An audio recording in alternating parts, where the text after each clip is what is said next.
fun begins.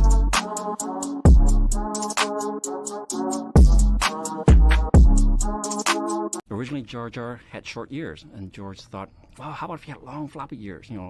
They might be really funny if when he turns his head, the ears flop around. And so he did that, and actually, it was one of those things where it's like, wow, that works. And then George, of course, wanted him to be very expressive. And so we thought, okay, well, what's expressive? What can we do with the eyes to make them very comedic? And we thought, okay, well, they should be on stalks so they can pop out. They could do all these things. Gave him a big mouth so he could do wild, crazy expressions.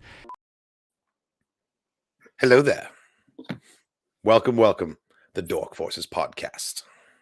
Yes. The more I learn about the comings and beginnings of Jar Jar, like the more impressed with the overall just like, future. He came a long way. CGI, yeah, and future of motion capture and just character acting on a completely different scale and level. But like, yeah, he was really innovative. And I will openly and wholeheartedly admit that I was not the biggest Jar Jar fan as a kid or like growing up, but definitely came around and definitely wisened the fuck up. And super shout out to Ahmed Best for his amazing cameo and character reference in The Mandalorian. But we will be getting to that. We will be talking about that later. I think it blew both of our minds when we saw him. I literally looked like it was perfect. Yeah, we're gonna get to that. We're gonna talk about the redemption of Jar Jar and what the word redemption really means in a little bit. But first, we've got some pretty brand new information about Shatterpoint. Isn't that right? Yes. So over the past weekend was a convention called Adepticon in Chicago, it's not quite like PAX or PAX Unplugged. It's definitely more of a competitive games get together that happens once a year. But there are a lot of board games and tabletop reveals that do happen at Adepticon. One of which being a lot of Atomic Mass Games, which has bought the rights to Legion, to Star Wars Armada, to now Star Wars Shatterpoint, which is the game that I've been hyping up for fucking months, which comes out. Yeah, you've been so excited for this. So like this particular picture, oh my god. When you get the Count Dooku and the Jango Fett expansion pack, and like the fact that Ventress is there and completely cornering there were some Republic Commandos right here. Box Anakin and expansion pack Obi-Wan, but that one right. Oh yeah, no. We'll go through. I'm trying to go back to the one you were on. This one right here. Yeah, so we'll go through these as best we can, one at a time. But so Atomic Mass Games put out a bunch of promotional art and teaser announcements for the future of Shatterpoint. Sorry, as I burp, and a lot of the future squads. So here with the Night Owls and the Mandalorian Commandos, they're going to be in the core box. They are going to be part of the core set and going to be one of the original 2 squadrons that you're going to be able to. And that's not just any Death Watch Mando, right? That's Gar Saxon. That is Gar Saxon, and that is Bo-Katan specific. Nice. Okay, I was going to say, and the fact that they gave him the blue hollow shield, that's going to really pop against the black and red armor. Like, so these are 40 millimeter instead of 32 millimeter. They are slightly larger than the Legion. There's a different scale, which I guess is kind of more forgiving for painters like me who really struggle with the fine detail. Just so I'm hoping that this will make it a little easier. Yellow visor too. The bright yellow visor is just so fucking cool. Gar Saxon has a great helmet. I would love to add him to my Mando shelf back there. Currently in full Mando mode because Mandalorian season.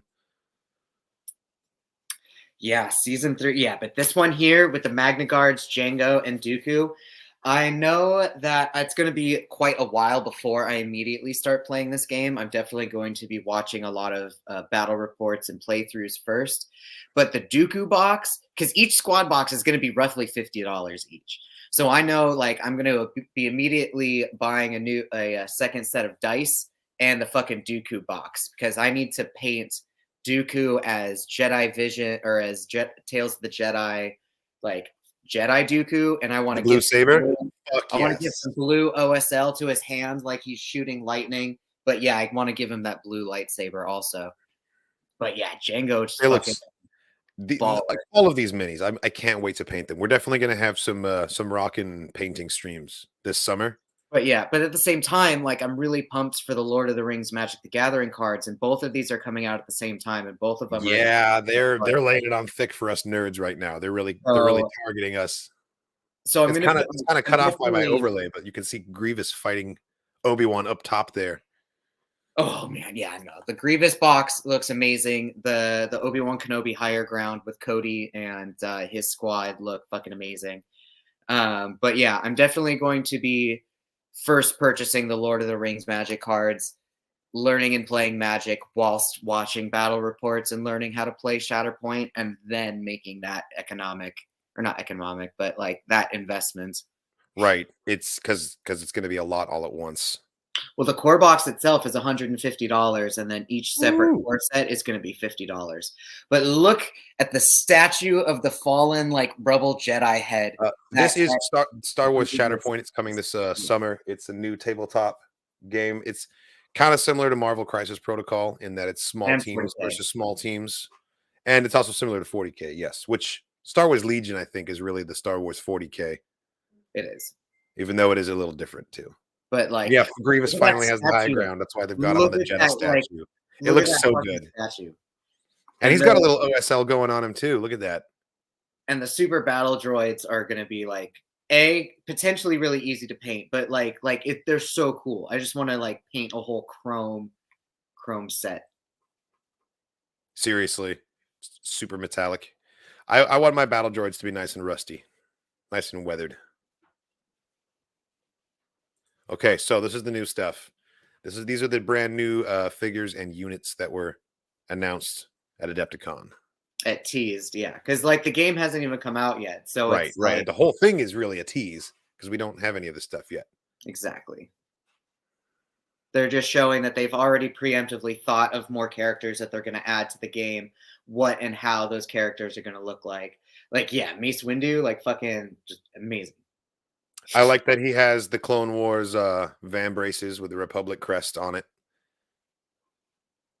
But it seems like a majority of each Jedi Master is going to come with their respective clone troop, which is going to be really cool. So they're going to be really keeping That it is really throughout cool. the Clone Wars era. But Yeah, there all are of these are all been later. Clone Wars. Everything so far has been Clone Wars era, but it looks like they will be branching out a little later on. Gesundheit. The pollen down here has been fucking me up. Yeah, right. But I'm curious, who's the Ice, nice. Yeah, totally. Star Wars Shatterpoint, the Mace Windu novel. So of course he would be in Shatterpoint. Yeah, like first and foremost. Who's the devil dude that Here's a Deveronian. I don't know which Deveronian that is. another associated bounty hunter?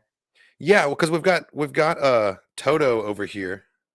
Yeah, the creepy little bat creature. Fucking love it.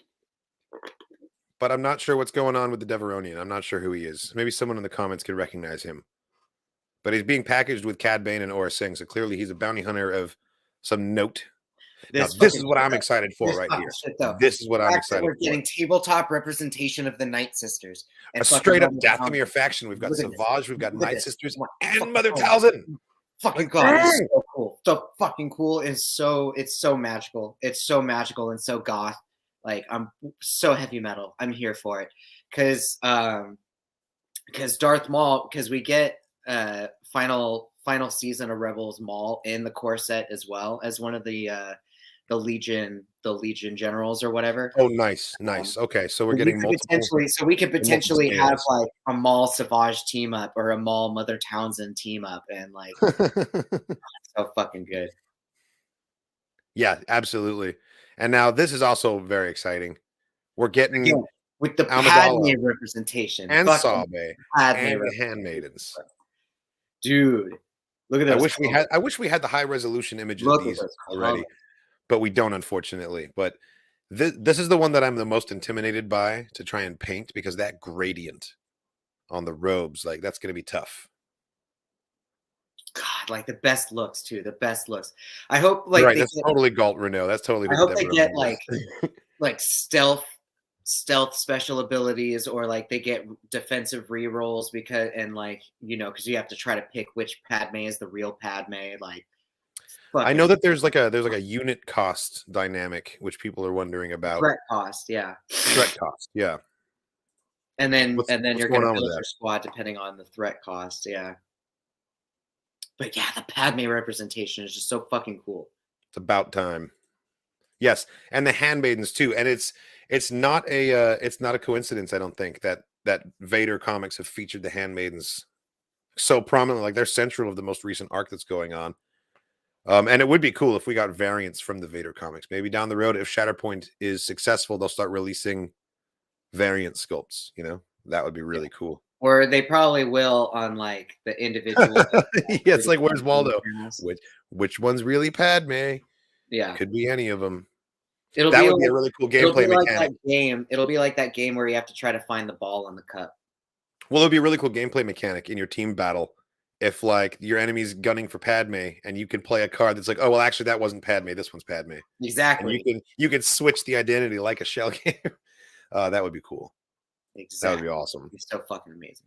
Oh Plo shit! Who was just in here saying they Dude. wanted to see Plo Koon? Dude, the Plo Sydney Koon 81. I looks think you're so about to get it. fucking cool. And like the fact that he comes with Wolf Squad is like like the fact that there's a gray and white clone squad is like, I think, one of my favorite color schemes. But like, look at him. Look at him. He's so solid. I want to know what and like, yeah, and they all come with long range rifles. Like, I want to know what he gives.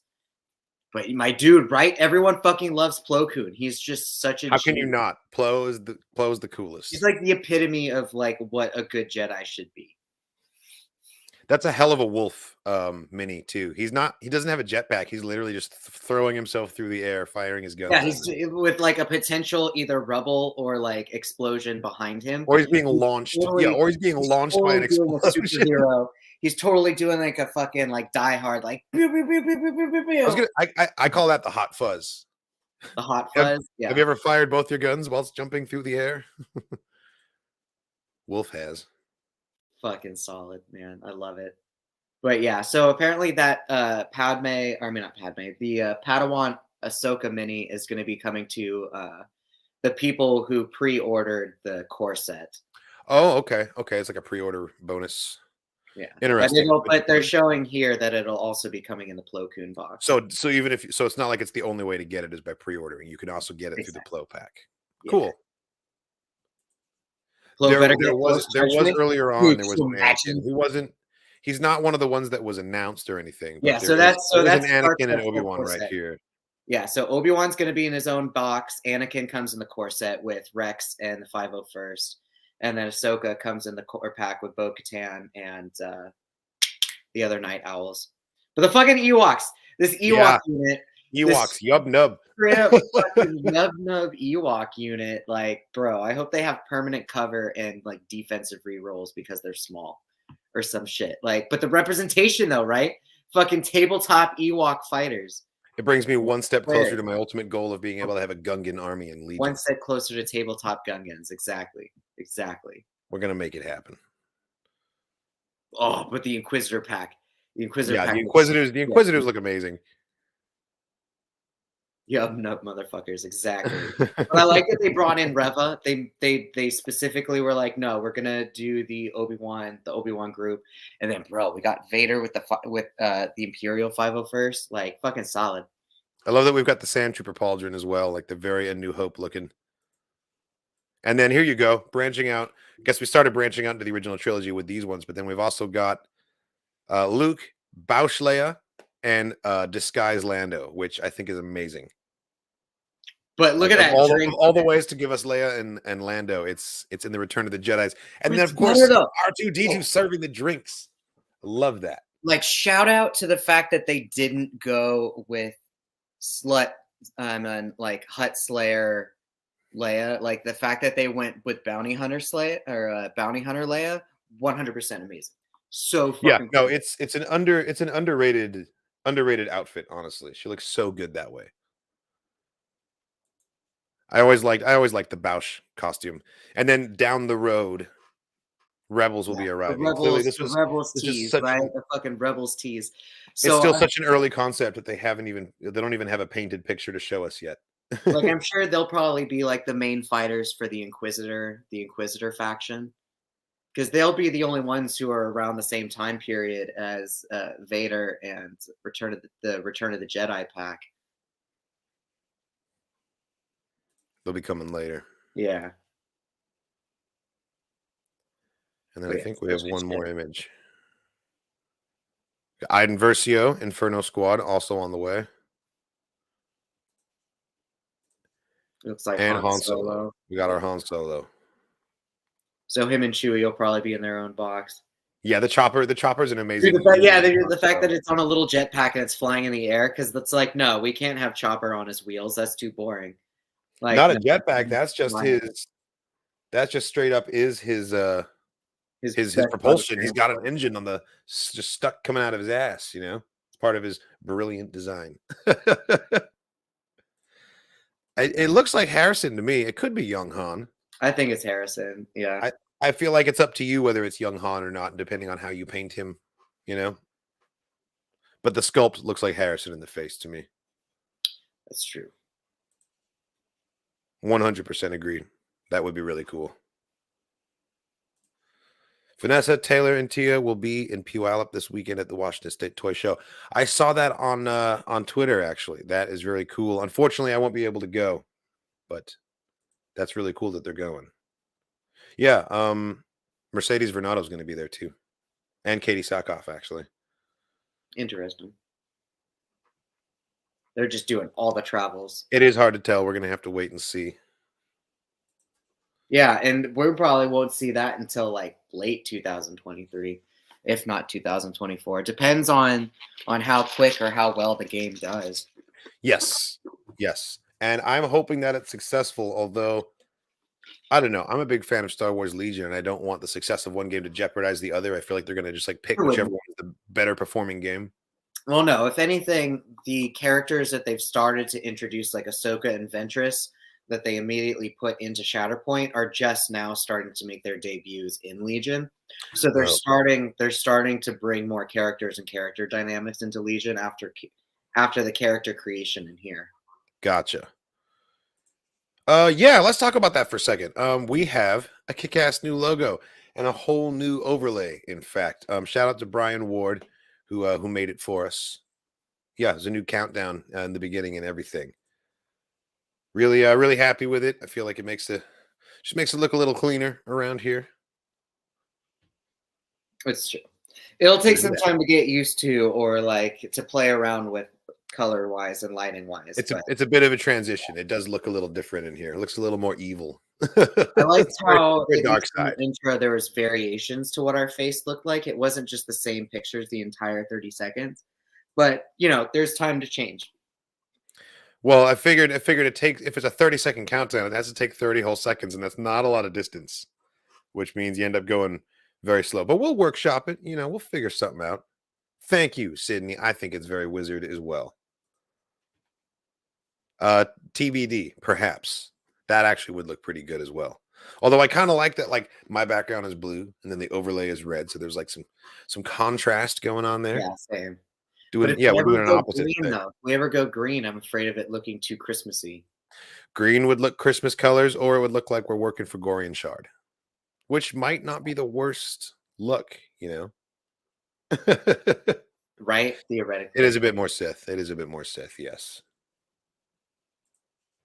But yes, a lot of painting practice, like that, a lot of potential table shit going on. I mean, like at the same time, I'm really focused on Marvel Crisis Protocol at the moment as well. So between Marvel, Lord of the Rings, Magic, and now Shatterpoint, like you're gonna have tabletops and card things coming out your ears, man. This summer. Well, I mean, at least Magic-wise, I'm purely just going to be sticking to the Lord of the Rings pack. So it's not like I'm going to be like an avid Magic player. It's like purely I'm not sure if I'm going to pick it up and start playing it, but I'm definitely going to pick up all of the Lord of the Rings booster packs just to collect them, I think. And right now, 100% of my Magic cards that I have are signed by the artists that did the art. So I'm going to try and keep that streak going. So if I pick up more Magic cards, that means I got to track down a couple more artists and get them to sign Isn't a stuff bad thing. for me. It's But not I a mean, bad also, thing. It's no, just the not quest. You know, I got to keep it going. Yeah, they are pretty pricey, which means ouch. Ouch if you're a collector, but you know, we can't stop ourselves. Yep. All right. Don't do So that. we've got a lot of Star Wars TV dropping in just a few hours. We've got a double episode finale. We have the for season Bad 2 Batch, finale of Bad Batch season coming 2 out. finale. Right. And we've It's also 2 got another parts. episode of The Mandalorian, which I think there's only 3 left. So both things are wrapping up, one imminently and one very soon. Which one do you want to talk about first? Is it Bad Batch time? Is it Mando time? Let's do Bad Batch first. Let's do it. Hi, my name is Hunter. And my name is Tech. I'm Wrecker. Crosshair. And I'm Echo to you.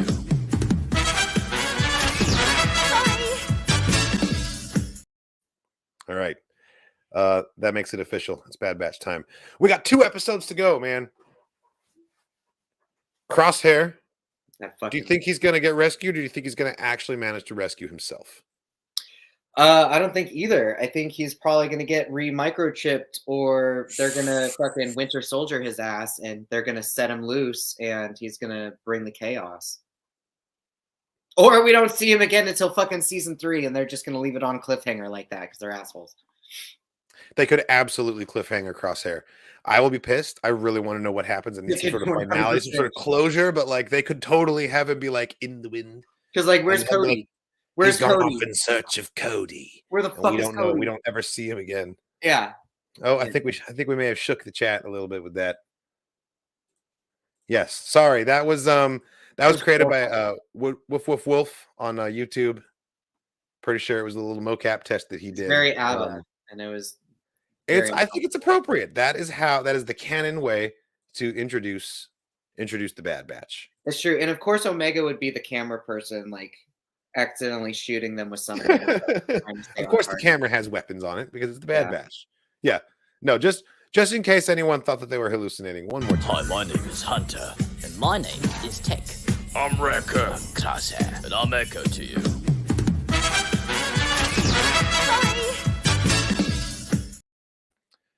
I think that clip is actually my prediction. That's what's going to happen.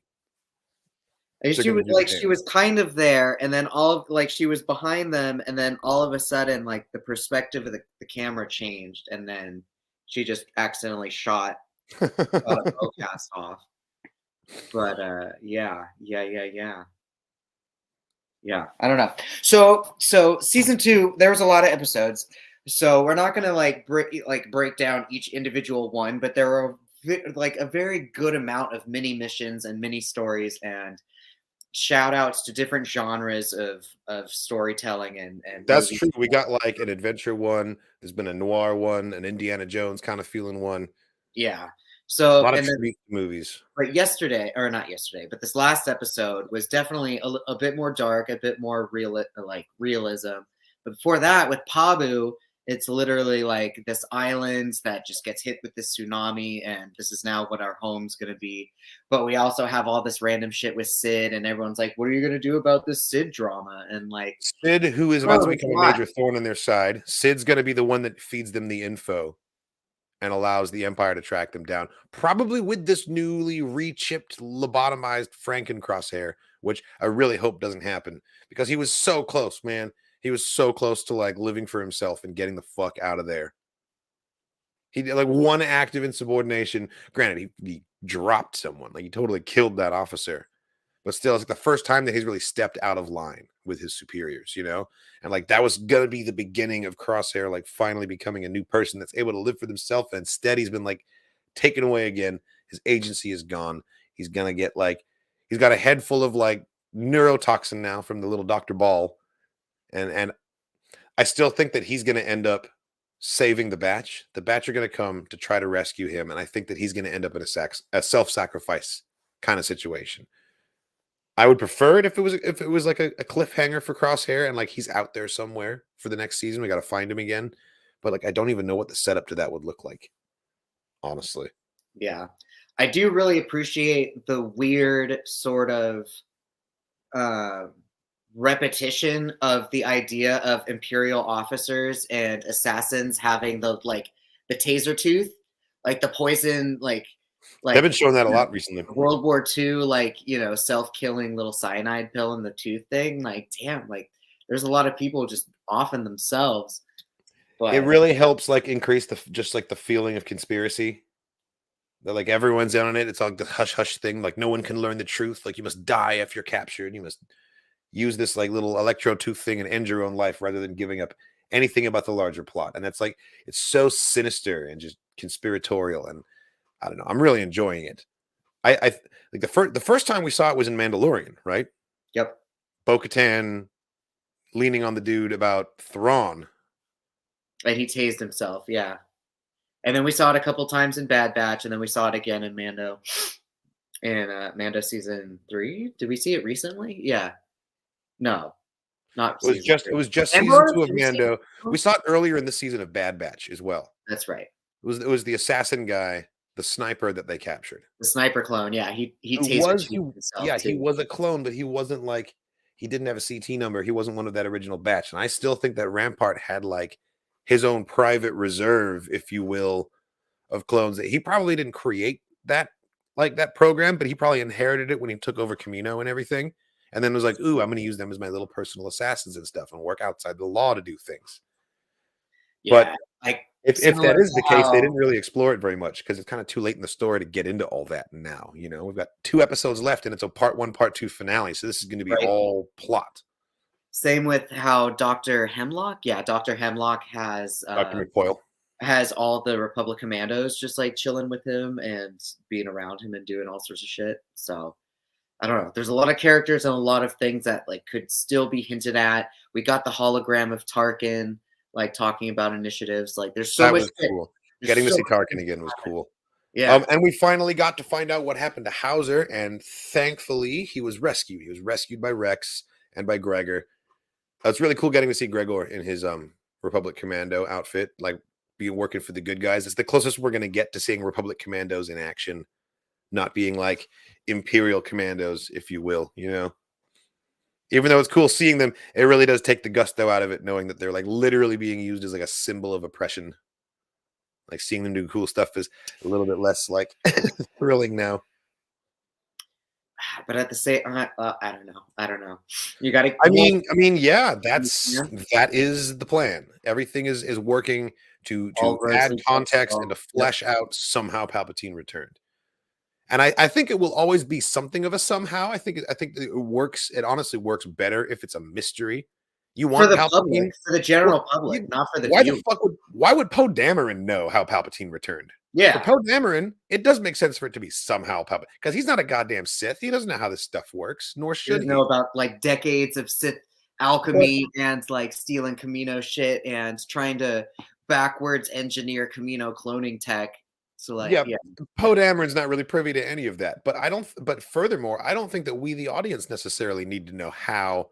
We need to know the broad strokes. We need to have some idea of what he achieved, yes. But we don't need to know how this stuff works because that kind of takes his power away. Any story where an evil person has magic powers or any character has magic powers, as soon as you explain on like the midichlorian level, for example, how those magic powers work, it loses some of its strength because it's less mysterious now, you know? If you leave it open-ended, the imagination of the audience will insert something into that automatically works better for them. And it's more believable if someone who operates mysteriously in the shadows does mysterious ass shit that doesn't make sense to you because you don't have all the pieces. It makes him feel more like elusive and out there that's a little true. bit. 100%. You don't want to roadmap out every single 100%. piece of Palpatine's plot because now it's like, well, now I know it all, you know? 100%. It takes some of the I suspense will out a little say bit. at least with the midi-chlorian thing, at least Filoni was able to take that and take a step back from it and sort of make it to a thing where it's like it's not necessarily midi-chlorians that give people the force and allow them to like move Right. shit with their mind. If anything, midi-chlorians or the presence of midi-chlorians in your cells and your blood just allows you to hear the force better. Like if anything, it just makes you more attuned. Yeah, midichlorians are what the receptors. force actually is. They're So, receptors. They're not the Filoni force really itself. showed us that with the Living Force episodes and like with the Yoda episodes, and like he made it. He explained midichlorians a bit more on like a reception level versus like, oh no, it's midichlorians that help you use the Force, and it's like, is it though? Like, That is one of the most mystifying things that has ever happened in the meta of making Star Wars. To me, the choice to release Palpatine's message of "I lived, bitch," in Fortnite instead of on screen in Star. They could have even put it in a goddamn comic book, you know, an episode of an animated series, like whatever. Set it up in a way that people that don't play Fortnite are still gonna like know what the fuck is going on. It was an odd choice. So the whole reason why they know that Palpatine has returned is because he spreads a sinister message of revenge broadcasted across the galaxy. It's explained in the story crawl of episode 9 as it's going across. Yeah. So there was an in-game event in Fortnite where that happened. And you can actually hear Ian McDiarmid's message as the Emperor, and it only happened in Fortnite. You don't know. You don't know about this. Okay, I'm gonna find it. I'm gonna find it. Or like proof of it. Like, yeah. 1, why Fortnite? 2, what was the event? You are now asking the questions that the whole world has been asking for a very long time. Why Fortnite? Why does Fortnite exist? Why is this a thing? Yeah, that's. I'll do you one better. Why is Fortnite? Why is Fortnite? Is it canon? Commander Oppo says. I have no fucking idea. I don't know even what he would say. You can highlight comments, I think, right? I know I can. I'm just lazy. Well, you should then. I'm waiting for this shit to come up because like the audacity of like why that did like. Oh, you don't believe it. You don't believe what I'm saying yet. You think this is some. And I get that. It is hard to believe. It doesn't seem like a thing that makes sense, does it? Nevertheless, okay, like, I found it. I'm pulling it up right now. Does it come out at the same time? Like, does it even make sense with the timelines? Like, did this Fortnite announcement happen at the same time that it happened? The Last Jedi came out. It happened in the lead up to the Rise of Skywalker coming out. To the Rise of Skywalker. But Fortnite doesn't really have a calendar year in Star Wars, so there isn't really a.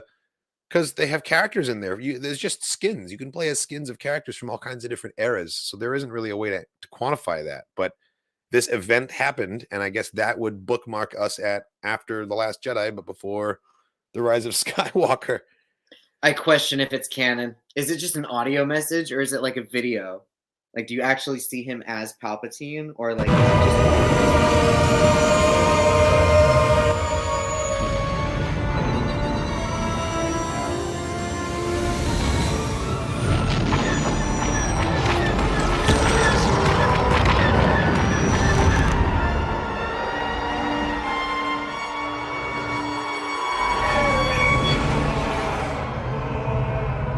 At last, the work of generations is complete. The great error is corrected. The day of victory is at hand. The day of revenge. The day of the Sith.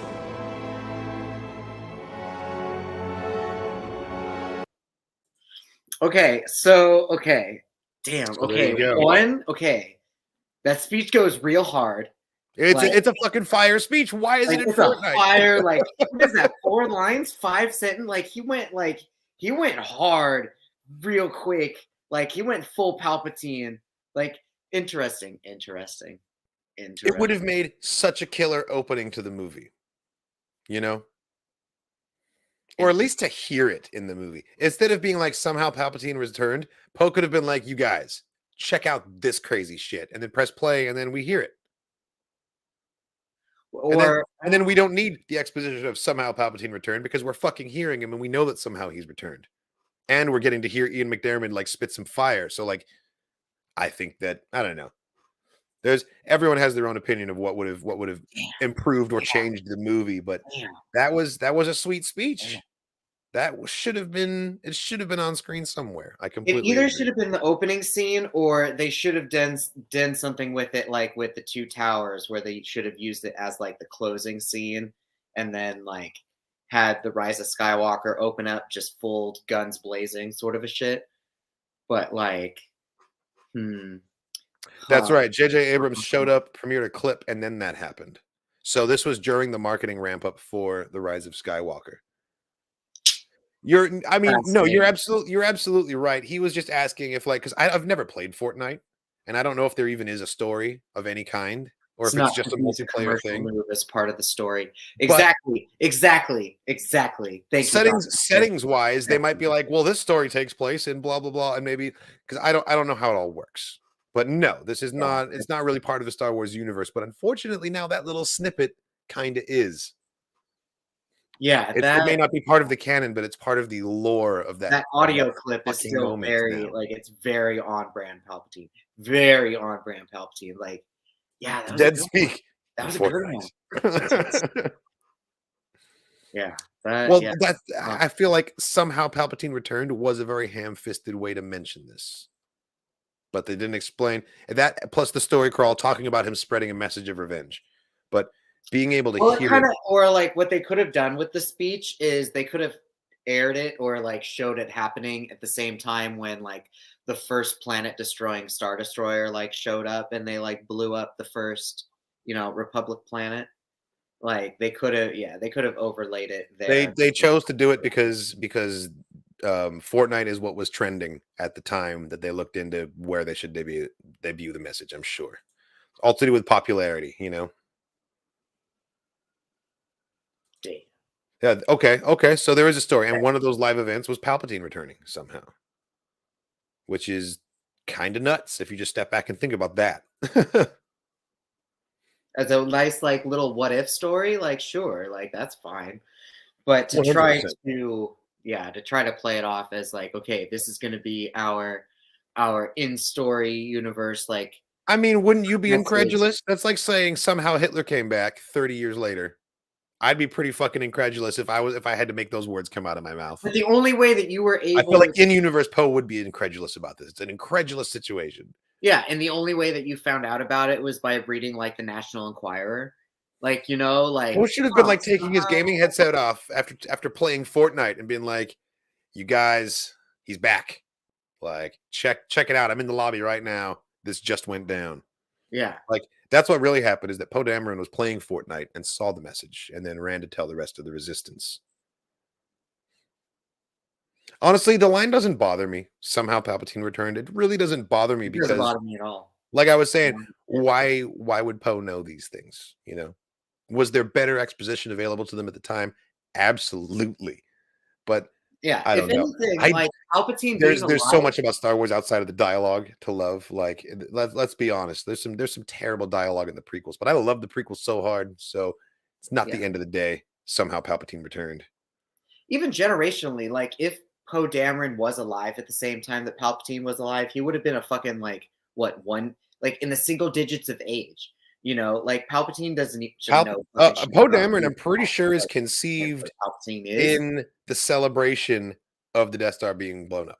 Yeah, so like he doesn't Because know in the Shattered Empire comic, which is set immediately after that battle, Shara Bey and Kez Dameron, who are his parents, totally get down like that night during the party, and I'm pretty sure that's when Poe is conceived. So he's literally like hours after Palpatine died the first time, Poe was born. Yeah, so theoretically, all the younger generational people and all of the like a lot of the younger rebellion or resistance fighters, like they don't know who the fuck Palpatine is because they weren't alive yet. So yeah, legit. There you go. Star Wars Cliff Notes. There's your fun fact. Poe is a yub nub baby. A yub nub baby. Is that the phrase? Is that cannot be the? It is now. It is now. You're a Boonta Eve child, and then this generation are yub nub babies. Oh my god. Speaking of Boonta Eve, let's talk about that for a second because that showed up in The Mandalorian when Mando went back down to Tatooine.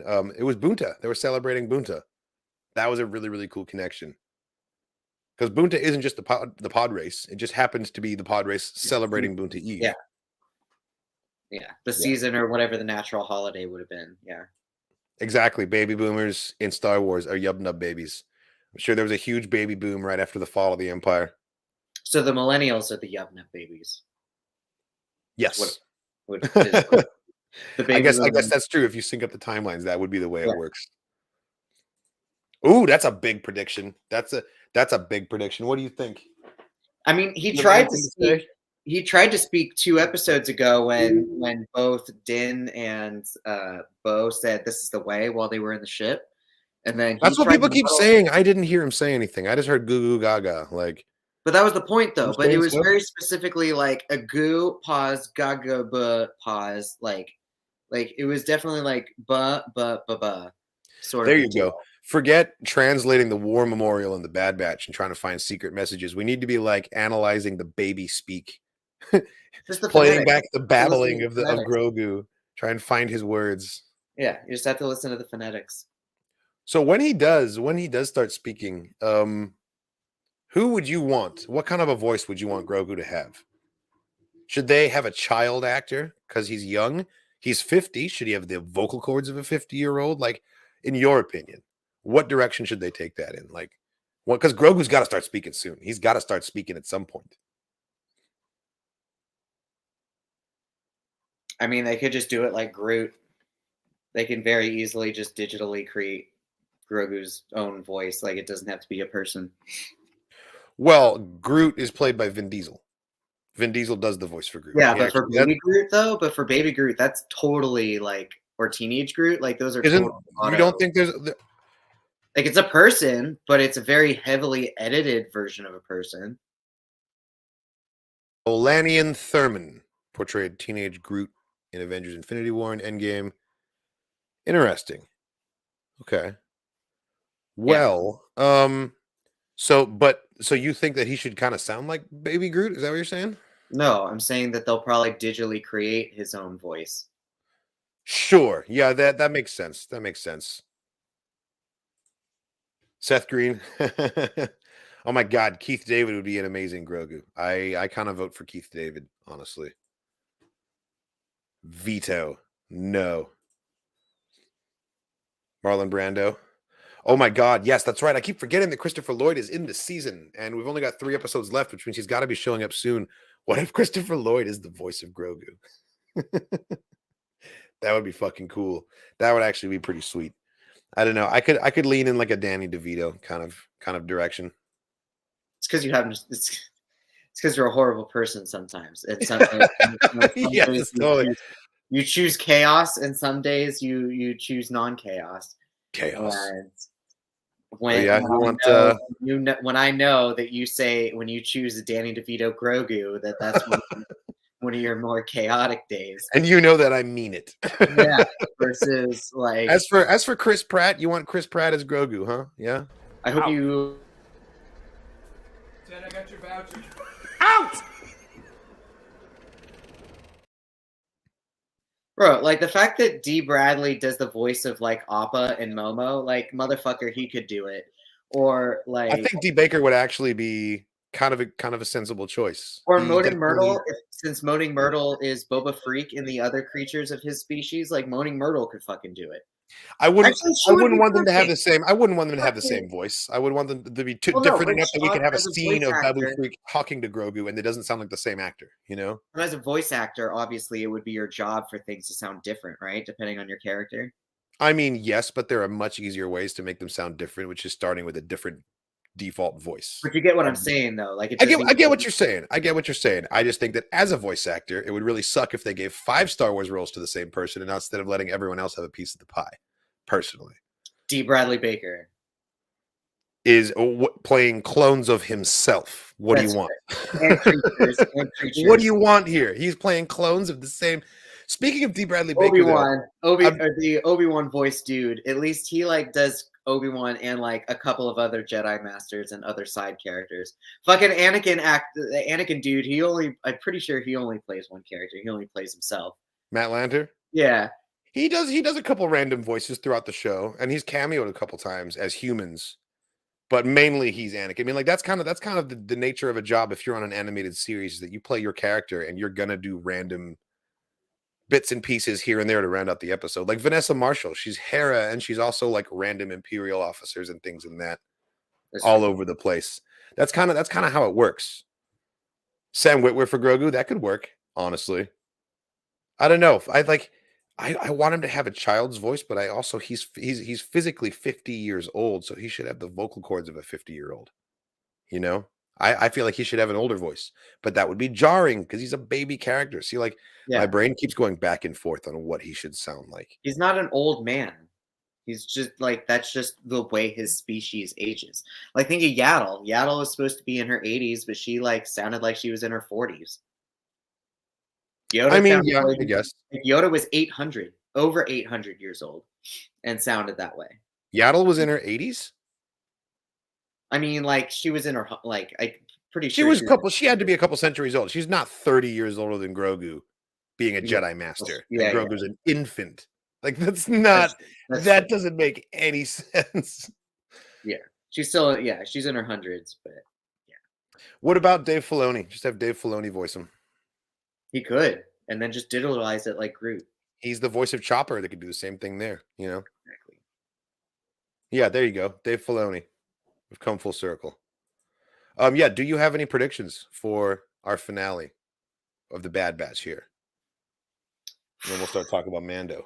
Because we've had how many episodes? This makes number 15 and 16, or is this 13? I want to say yes, 15 and 16 coming out tonight. This was a very good, long, solid season.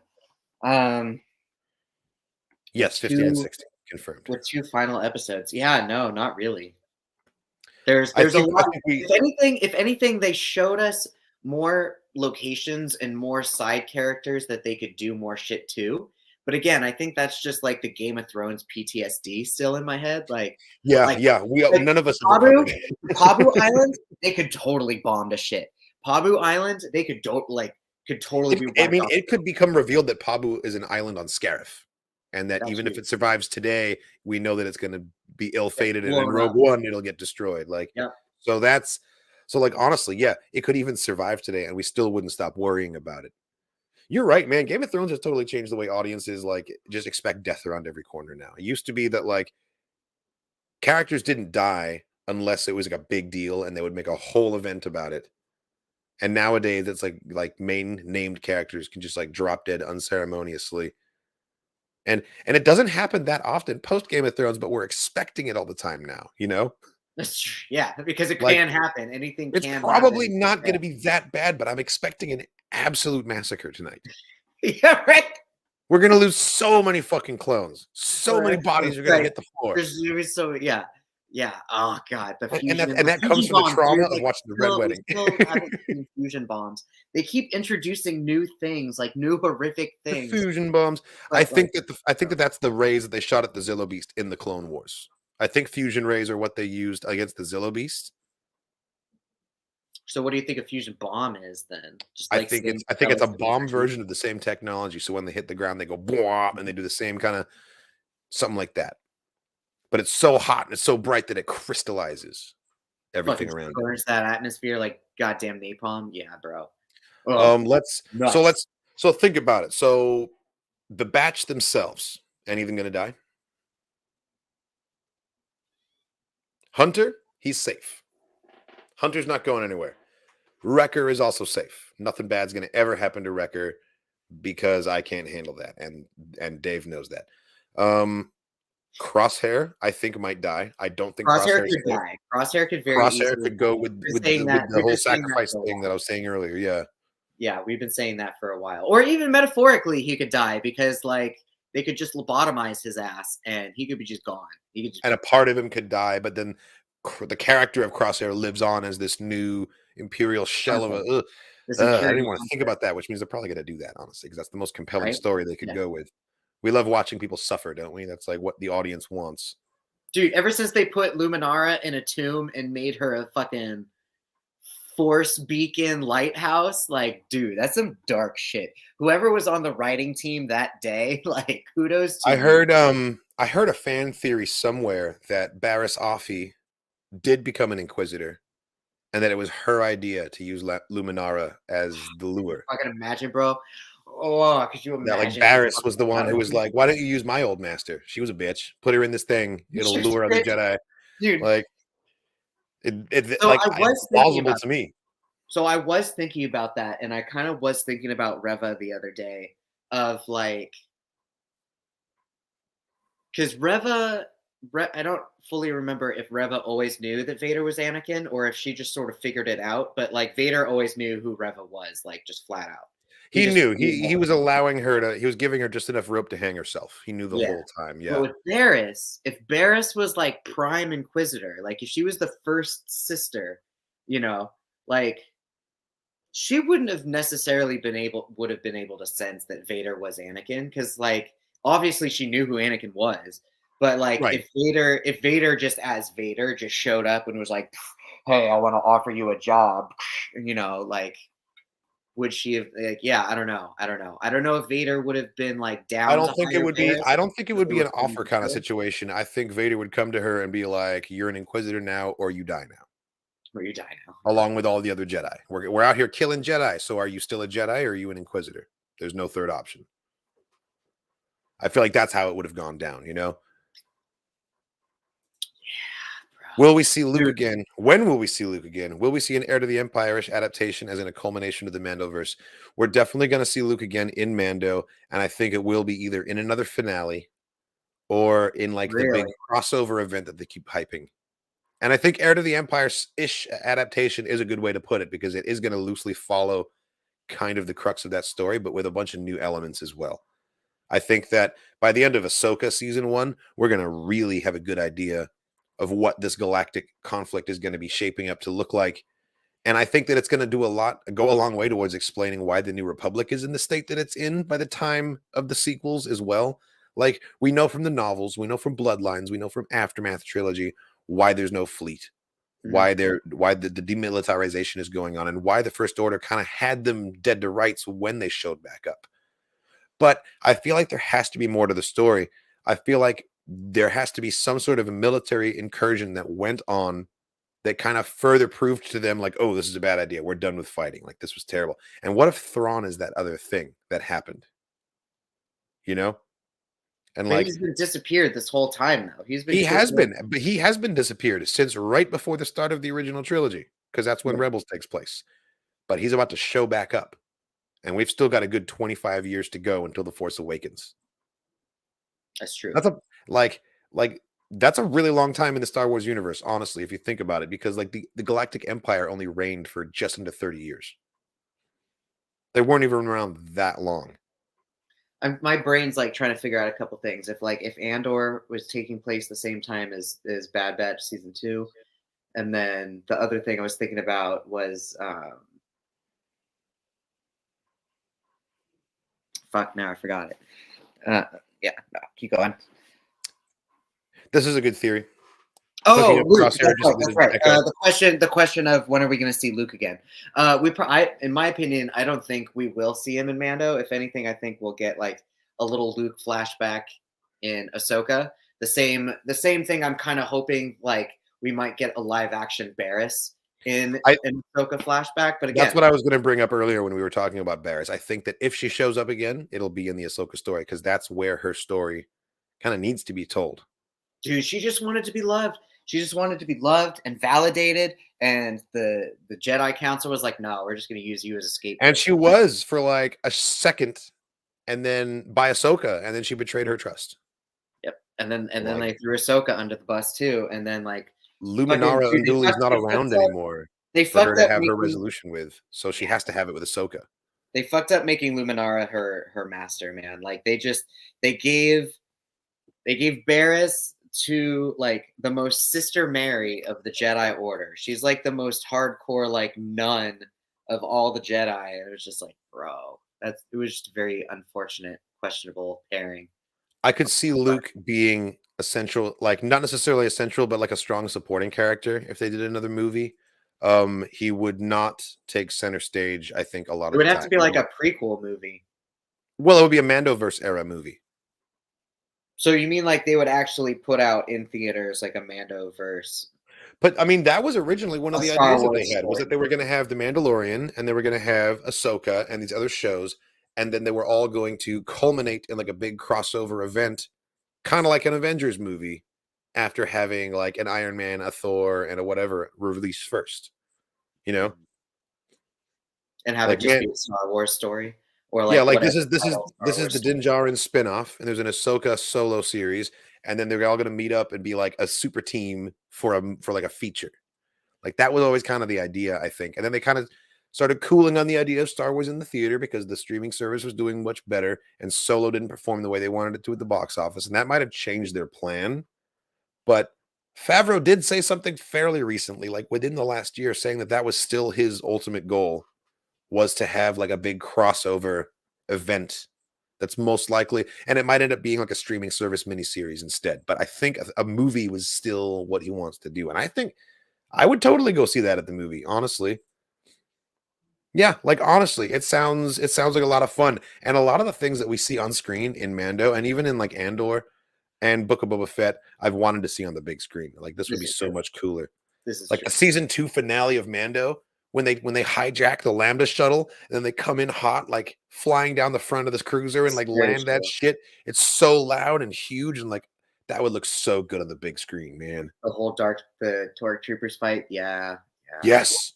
The Dark Troopers activation sequence with that really like intense, like just imagine with that with like a movie theater sound system, just like thudding through the seats. Yeah, it would be such an event. It would be such an event. Or Stellan Skarsgård's fucking monologue, seeing that in a movie theater, or like the rebellion of not Scarif of what was the brick planet with the wall with the old ladies? Ferrix. Yeah, dude. The rebellion on Ferrix, seeing that in a movie theater, that would have been pretty dope. It would have been very game to New York. That's the other likely option. Either it's going to be a movie or it's going to be a streaming like special event. Yeah. But in terms of predictions, yes, I saw someone say Echo in here, and I actually kind of agree with that. I think that Echo might be the one to die because they've given him so much character development kind of out of nowhere. The rest of the batch have kind of been like on the sidelines, and Echo has been all talking about his feelings and learning things, and he even has like the start of like a blossoming like potential like relationship with Fee that's going on. Like she keeps calling him brown eyes and stuff. Like they're very close now. It's not Echo. God damn it! I keep saying Echo. Sorry, I meant Tech. Yeah. I meant Tech that whole time. I think Echo Tech has one arm. Yes. Echo has one arm, and he's been. Echo has one arm, and therefore significantly less to offer to Fee. But which is why he left. Thank you. Echo, they could kill Echo. I mean, they could kill Echo because he did leave the group.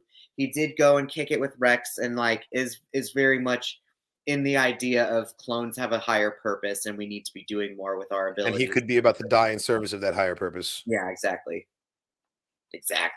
Yes.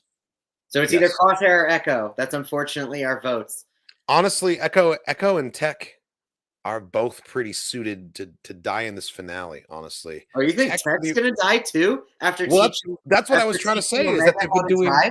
That's what I've been trying to say. Is they've been setting up an emotional gut punch. They've been giving us all these humanizing moments with Tech. That's true. They've giving us a look into his feelings. You know, that's like true. like I said, he's starting to have a relationship with Fee a little bit. Like these are all things that are gonna like tear our hearts out if he dies. And I think that that's kind of what they're setting up. It's either going to be him or it's going to be Echo. Omega's going to lose her shit too. She's going to be absolutely devastated. Dies. Like she was really happy and like really like she missed Echo, man. Like, well, I think felt that way for all of them, but still, I think loss is the thing she struggles with the most. That's true. And you're right; it's going to be really hard. I do think that we're going to lose some clones. I think we're going to lose some clones that we like a whole lot. Hopefully, Hauser doesn't die. That would suck. Even though we don't know him that well, I really like only Darth Gringo. If only. Like that's just a happy thought. Kamino is there's no war on Kamino. But I think we're gonna see everybody in these 2 episodes. We're gonna get everyone that we've hooked up with and saved is gonna come back out to help, including Cut LaQuaine, Gunji, like everybody. Senator Chuchi might even come in clutch using her senatorial powers for something. The fact that they keep showing her, which is awesome. Like, shout out to that random ass character who I completely forgot fucking existed. She's keeping Padme's legacy alive, you know, of actually trying to help people. Because Chuchi was like, she wasn't actually the senator in the Clone Wars. It was Papa Noida, I'm pretty sure.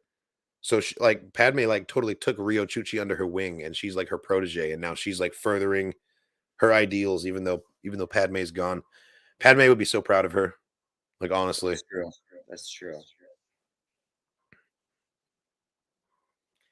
Let him just chill with his kick-ass wife and adorable. Yeah, I kid. hope Cut Are you doesn't talking appear about? because Are if he y'all does, he's in the not chat? coming out Are of it. you all in the chat talking about that one clone who has his Twi'lek wife who's like living on that off-world planet? Dude, Yes, that is can you Cut LaQuain. imagine like if the Empire just starts randomly relocating other clones? I don't know. I don't think they. I would don't do think he's. I don't think he's. I don't think that's how it's going to happen. I think that he's going to come out of totally hiding, off their answering a call radar. to defend the rest of his brothers. Yeah, no, I think he's totally off the Empire's radar, and I think he would feel horrible about what's happening to the other clones, but he has to think about his wife and his 2 kids. I think it's the opposite. I think that he would not be able to live with Think he'd himself leave the because homestead? he already abandoned his brothers once.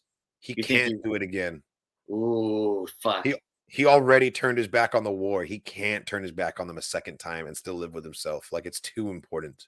The fact that he's out of the game permanently is why I think it's going to be so meaningful that he lays down his life after everything that he achieved. For the clone uprising? Maybe he Fuck. survives. Maybe he survives, but he's going to put himself in harm's way to try and save the rest of the clones. That's like I wouldn't put it past Cut LaQuain to come back because he's still a mensch at the end of the day, right? He'll be part of the Underground Clone Railroad is what he'll be. He'll be part of the what was the Jedi one called? The Path. The Path, yeah. Yeah. I think Kelleran Beck might actually start the Path.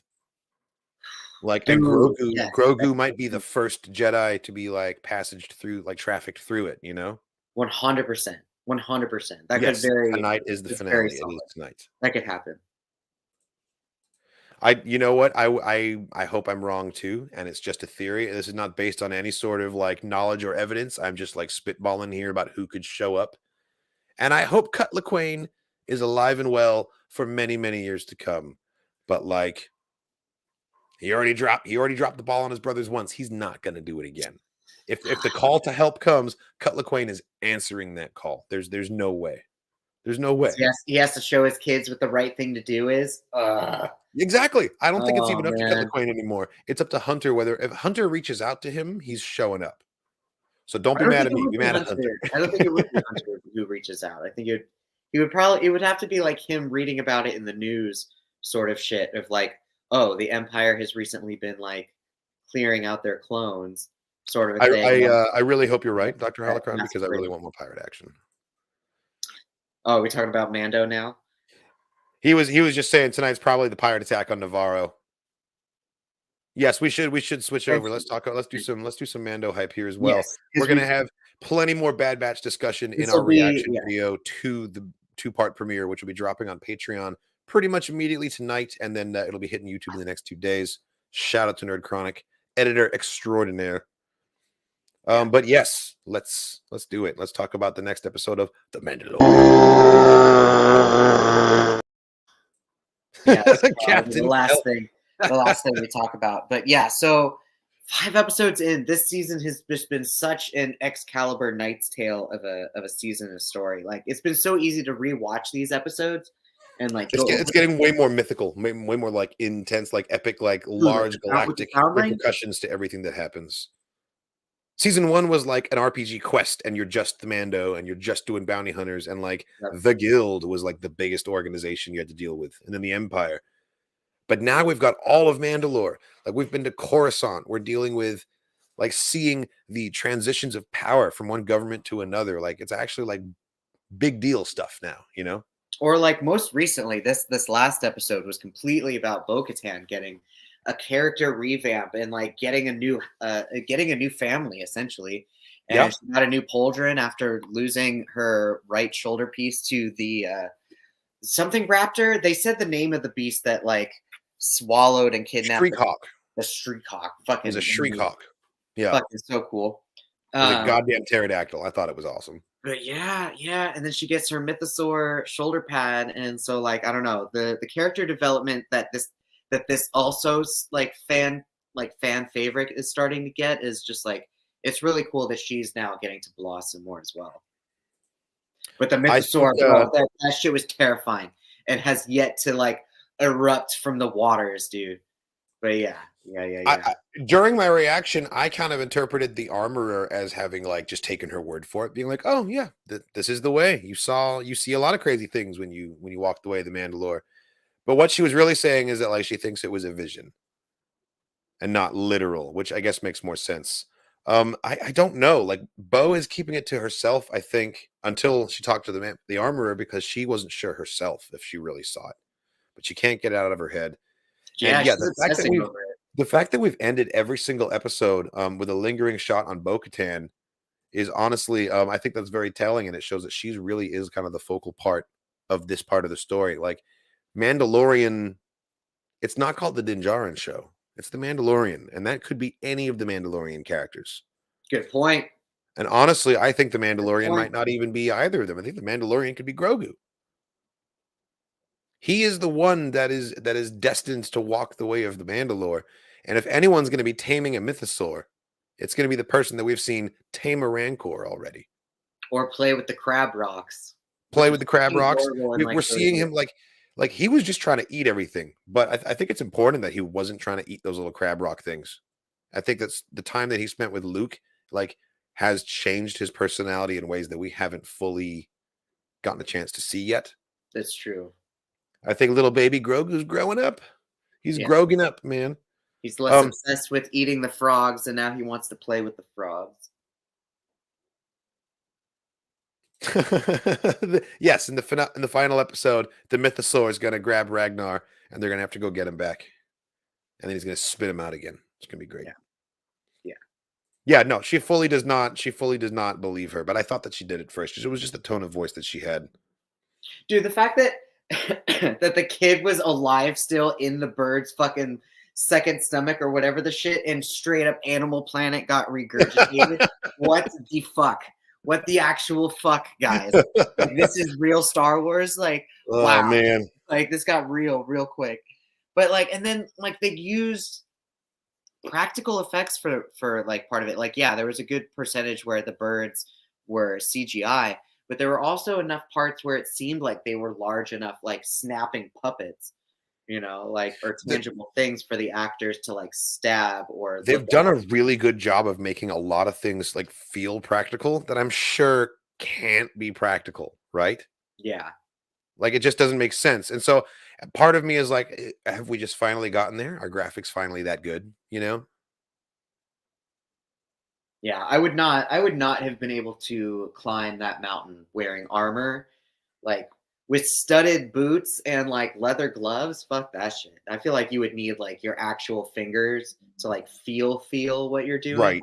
Like even though they had the wrist guard grappling hooks, which was really cool to see, like that's still really heavy ass fucking. Those were adorable, by the way. I want to get one. I want to get one for like everyday. I want to get one for Grogu. But like, yeah, you can't tell me that the heavy gunner was able to carry his ass and his fucking minigun strapped to his right shoulder up that hill. Like, maybe he's just really freaking strong. It just means one arm is massively stronger than the other side because the weight distribution. Yeah. Paz climbed up. There were 500 pounds of ammo. Yeah, exactly. Like, what the fuck? Like, what the fuck? Because the jetpacks would make too much noise and alarm the creature that they were coming, which is still logical. But like, damn, dude, I would have just flown in a ship and then just dropped down. Like, you can go like post atmosphere and just drop. Like, you don't have to. Yeah, I don't know. It was questionable, but it was cool that Bo-Katan got to hang out by the fire. In the food scene, and as leader of the war party, as is her honor, the war party, and then like showing the honor there and everything, and she's straight up like, "Wait, how do you all eat if no one can see each other's faces?" And so they all take the helmets off when they're away. Like, how do they know when to come back? Is my when question. You're done eating. How do they know when Bo's done eating? They probably see either like they look over her shoulder to see if she's put her helmet back on. But that means they can see her with their helmet off. But she's not facing them though. They're looking at the back of her head. Right, but the rules are murky. The rules are murky. Can you see the back of someone's head? Is that okay? Maybe they do. Maybe they do sound off. Maybe they literally shout like. You're like Marco Polo. Okay. Like who's done eating, or like 15 till break, or like 5 till fire. That's true. We're talking about people that have comm links, like communicators on their wrists, so they can totally be like, "Hey, are you done over there?" I guess that makes sense. That is good enough for me. You think we're finally going to get the name drop? I've been waiting for for her to finally get mentioned. But let's talk about this moment for a minute. Get the youngling to Kellerin. Go! Kellerin! Holy shit, dude! Oh, look at that 501st. Look at those soldiers.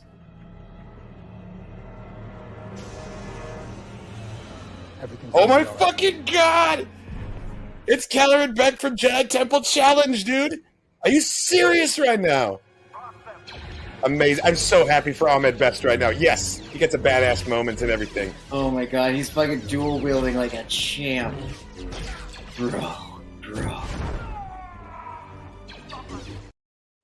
Fuck yeah, man. He looked so good. The sabered hand. The sabered hand. And we saw why and how he got that name for sure, man. Like, yeah, it was something else. It was special. That was very special. And I hope we 100% best moment of recent history. Or like, yeah, he needs to be a playable video game character or something. Like, I want an Ahmed Best. I want his robes as a skin for the Old Republic with that gold trim. Dude, Black Series, Black Series looks figure. So good.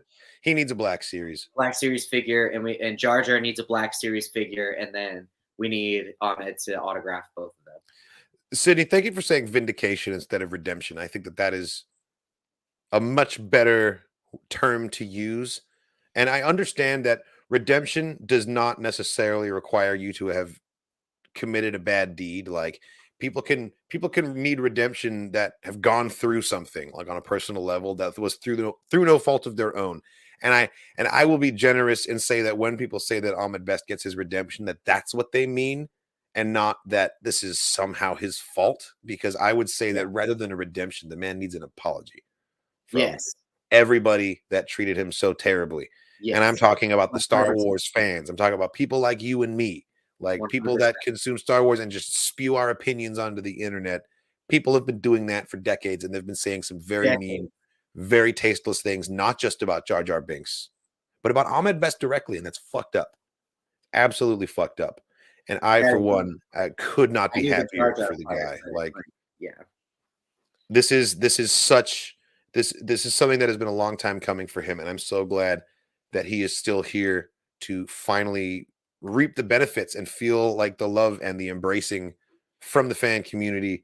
And Kellerin Beck has been like one of my favorite Glup Shido Jedis since 2020, since Jedi Temple Challenge. I absolutely loved that show. I reacted to it. My reactions are actually on the YouTube channel. And I was very pissed that you had to be a kid to participate. I was like, get me in, put me in, coach, put me in there. But it's great. And like there's not really not much to be found in those, but I watched them anyway. They had some cool Easter eggs. Like one of the challenges, you had to climb a vine and pick a Meiluron. I was like, oh, that's cool. And getting to see the kids wipe out, it's always entertaining. Let's not lie. Yeah, dumbass kids. But yeah, it was absolutely so satisfying and such just a fulfilling moment to see Ahmed Best. And even though Kellerin Beck is in a serious moment and he's rescuing a child and like it's Order 66, it was just in his eyes. You could see that he was like grinning from ear to ear on the inside. He's like, I'm in Star Wars. I get the hero moment. Like it's his real face.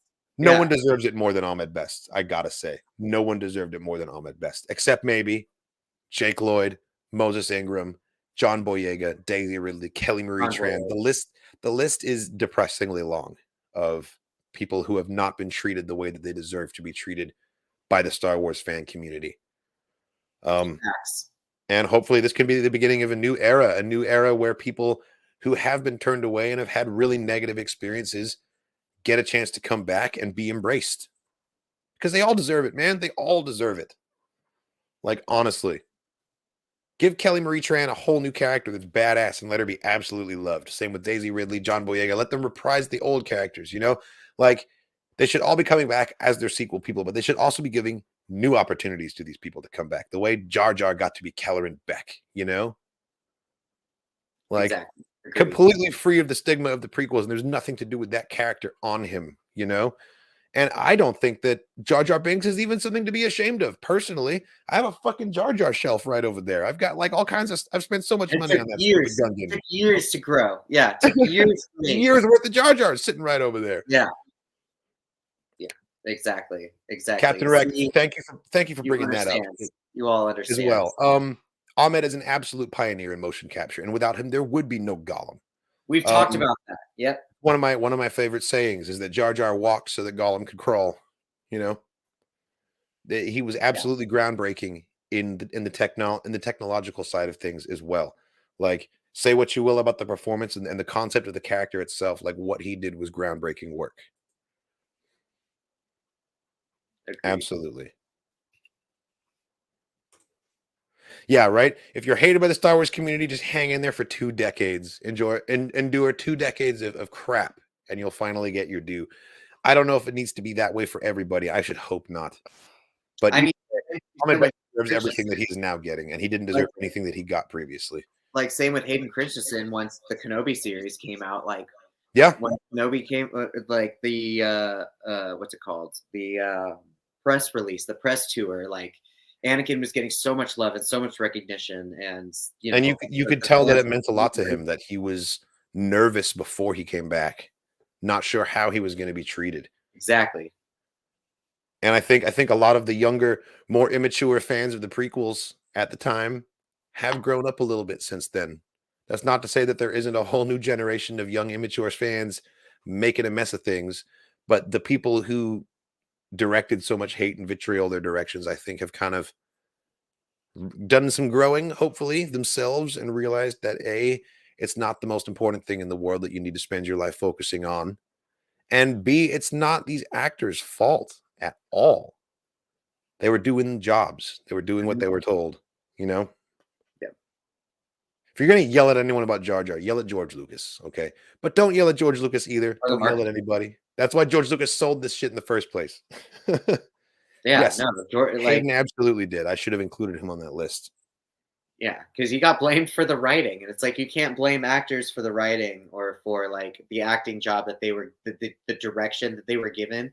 In Attack of the Clones, like, plus that was one of his first films, so people are just doing what they were trying to do. It's not something you should even have to worry about or even think about, for that matter. Let's talk about the Naboo cruiser for a minute here.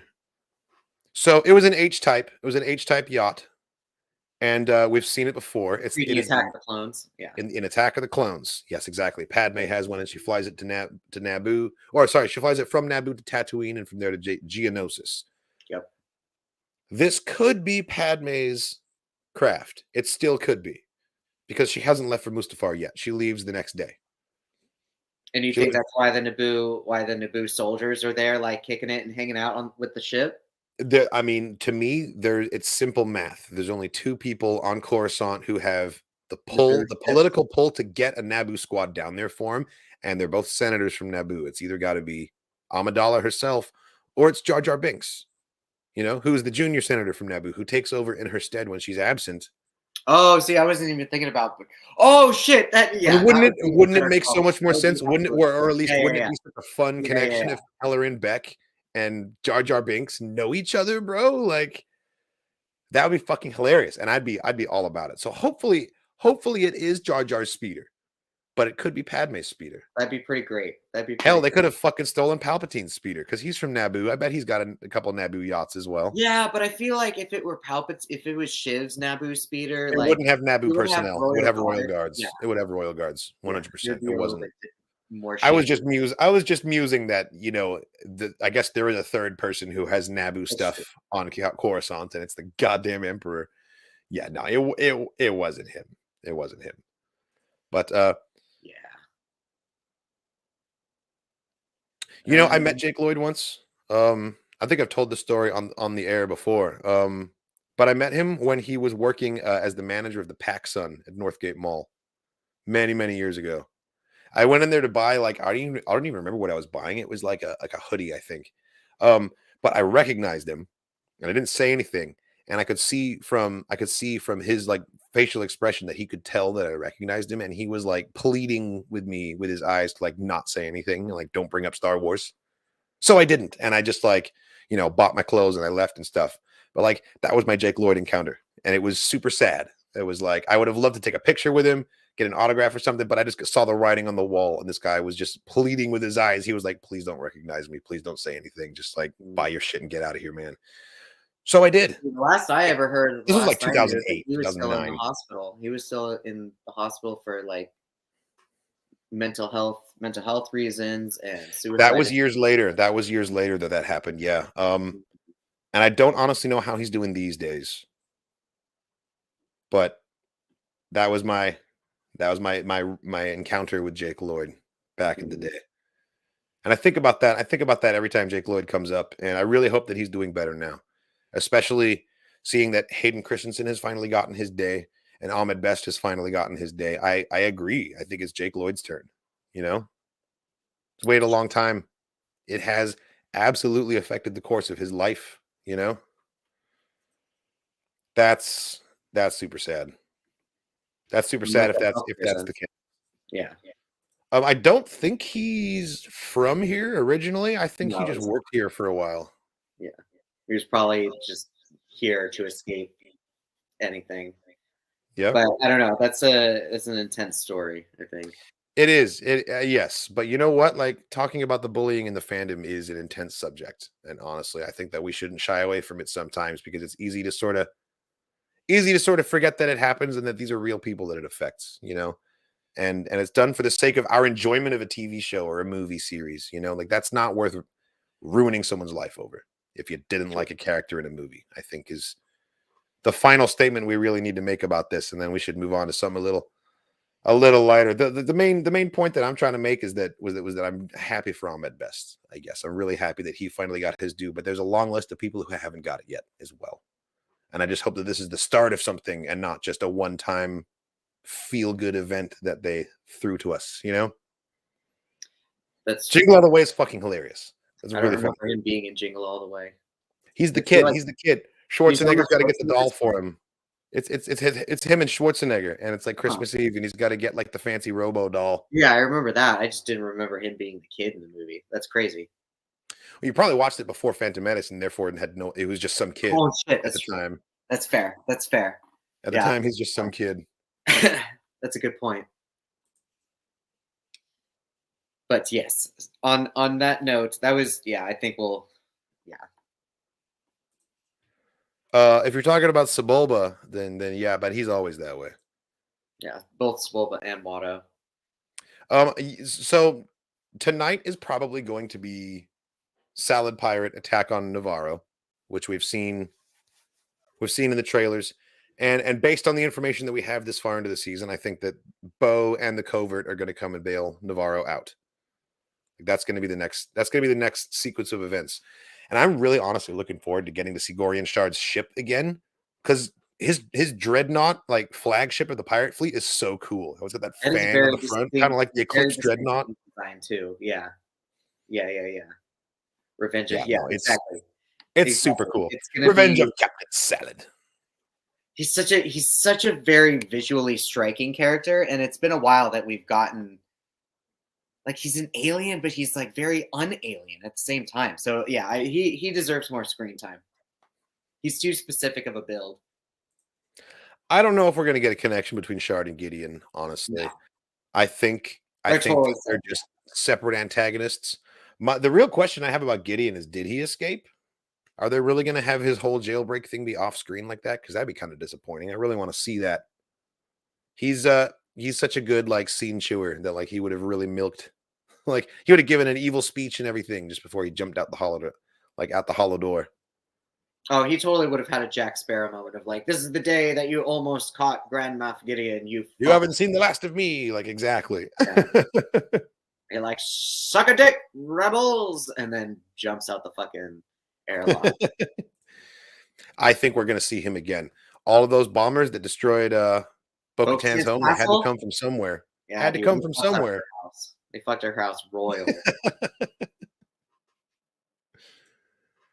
For going back to Navarro, it's interesting that this season seems more cohesive. We usually only see Navarro once a season.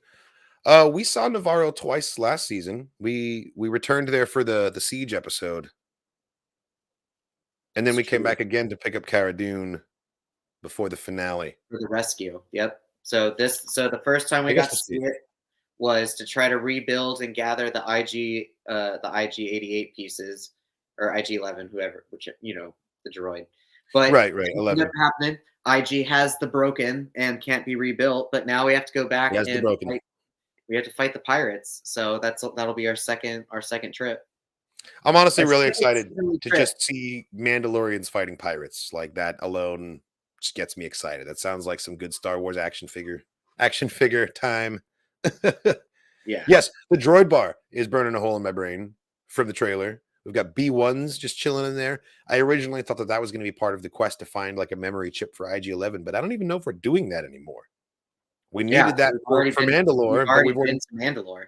R5 came in clutch instead. So Yeah. what's the droid bar all about? Are we still doing the IG-11 thing, or is there some other reason for it, you know?